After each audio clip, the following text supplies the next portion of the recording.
Welcome everyone.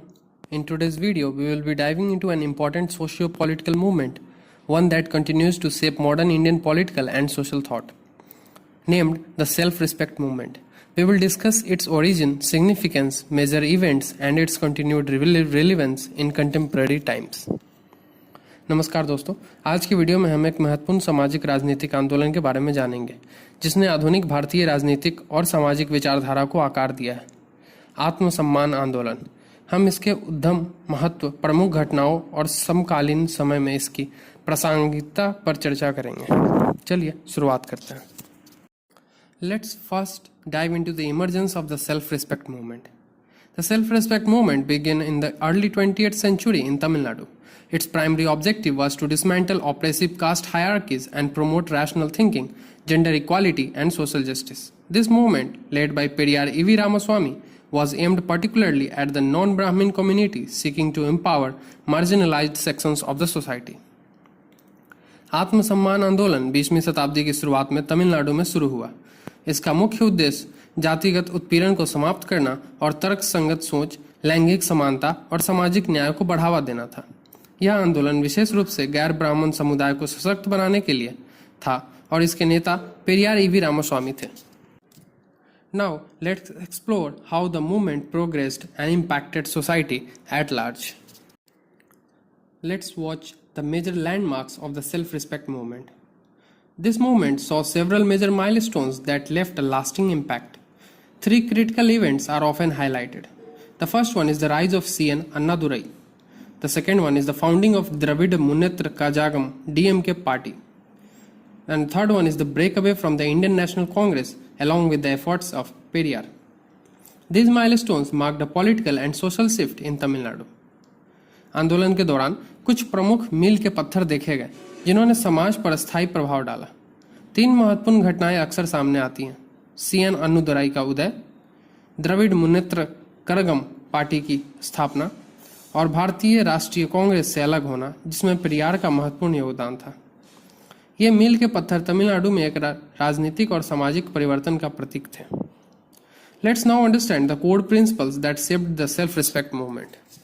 Watching over the core ideals of the self-respect movement. The movement emphasized rationalism. Rationalism is the challenging superstitions and promoting scientific thinking.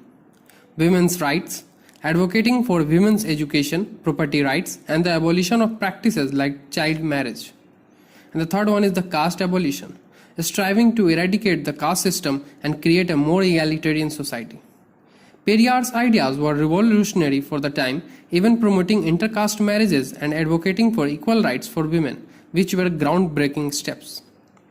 आंदोलन ने निम्नलिखित बातों पर जोर दिया: तर्कवाद, अंधविश्वासों को चुनौती देना और वैज्ञानिक सोच को बढ़ावा देना; महिलाओं के अधिकार, महिलाओं की शिक्षा, संपत्ति के अधिकार और बाल विवाह जैसी प्रथाओं के उन्मूलन की वकालत; जाति उन्मूलन, जाति व्यवस्था को समाप्त करने और एक समान समाज बनाने का प्रयास। पेरियार के विचार उस समय के लिए क्रांतिकारी थे। उन्होंने अंतरजातीय विवाहों को बढ़ावा दिया और महिलाओं के समान अधिकारों की वकालत की, जो उस समय एक अनूठी पहल थी। Next, we will look into how the self-respect movement contributed to Tamil politics and its connection with the Dravidian movement. The self-respect movement laid the foundation for the Dravidian movement, which later became the guiding force behind Tamil Nadu's political ideology. Leaders like Annadurai and Periyar played a key role in shaping the political narrative that led to the formation of the DMK. This movement also influenced the socio-political landscape, bringing reforms that opposed Brahmin dominance and promoted secularism.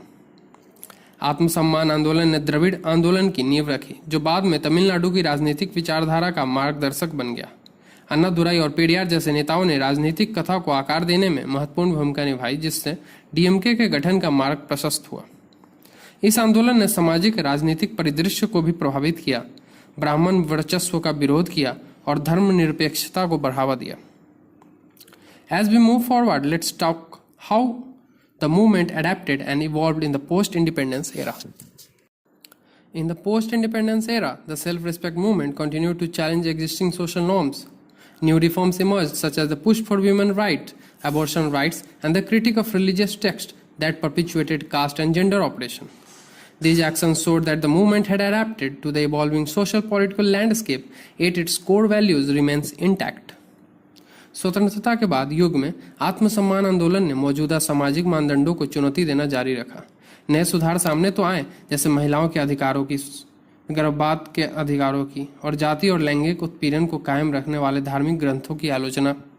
इन कार्यों ने दिखाया कि आंदोलन ने बदलते सामाजिक राजनीतिक परिदृश्य के साथ खुद को ढाल लिया, फिर भी इसके मूल्य बरकरार रहे हैं। Now let's discuss the challenges and opportunities for the self-respect movement in the modern day. In the current socio-political climate, the self-respect movement faces new challenges such as the cultural homogenization driven by certain ideological groups. The ideology Hindutva, for instance, stands in contrast to the pluralism and rationalism advocated by Periyar and the Dravidian movement. Today, the movement must continue to address caste-based oppression, women's rights, and the push for rationalism. वर्तमान सामाजिक राजनीतिक माहौल में आत्मसम्मान आंदोलन नई चुनौतियों का सामना कर रहा है, जैसे कुछ वैचारिक समूहों द्वारा सांस्कृतिक समरूपीकरण। उदाहरण के लिए हिंदुत्व की विचारधारा पेरियार और द्रविड़ आंदोलन द्वारा समर्थित बहुमूल्यवादी और तर्कवाद के विपरीत खड़ी है। आज आंदोलन को जाति आधारित उत्पीड़न, महिलाओं के अधिकारों और तर्कवाद को बढ़ावा देने के मुद्दों से निपटना जारी रखना होगा। Let's conclude with why this movement still holds importance today. The self-respect movement is not just a historical event but a continued mission that calls for the upliftment of the marginalized sections, the protection of women's rights, and the promotion of rationalism and social justice.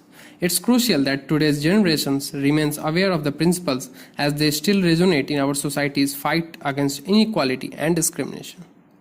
आत्मसम्मान आंदोलन सिर्फ एक ऐतिहासिक घटना नहीं है, बल्कि एक सतत मिशन है जो हाशिए पर पड़े वर्गों के उत्थान, महिलाओं के अधिकारों की रक्षा और तर्कवाद और सामाजिक न्याय को बढ़ावा देने का आह्वान करता है। यह जरूरी है कि आज की पीढ़ी इसके सिद्धांतों से अवगत रहे, क्योंकि वे अभी भी असमानता और भेदभाव के खिलाफ हमारे समाज के संघर्ष में प्रतिनिधित्व होते हैं। Thank you for watching. Don't forget to subscribe legal cart and share your thoughts in the comments below. धन्यवाद दोस्तों। वीडियो पसंद आया हो तो लाइक करें और सब्सक्राइब करना लीगल कार्ट को न भूलें, और अपने विचार कमेंट्स में शेयर कर सकते हैं। Thank you so much. जय हिंद, जय भारत।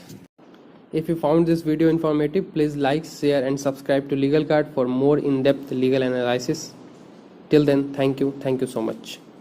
अगर आपको ये वीडियो अच्छा लगा तो प्लीज़ लाइक करें, शेयर करें और लीगल कार्ड को सब्सक्राइब करें, ताकि हम ऐसे ही आपके लिए आगे से वीडियो लाते रहें।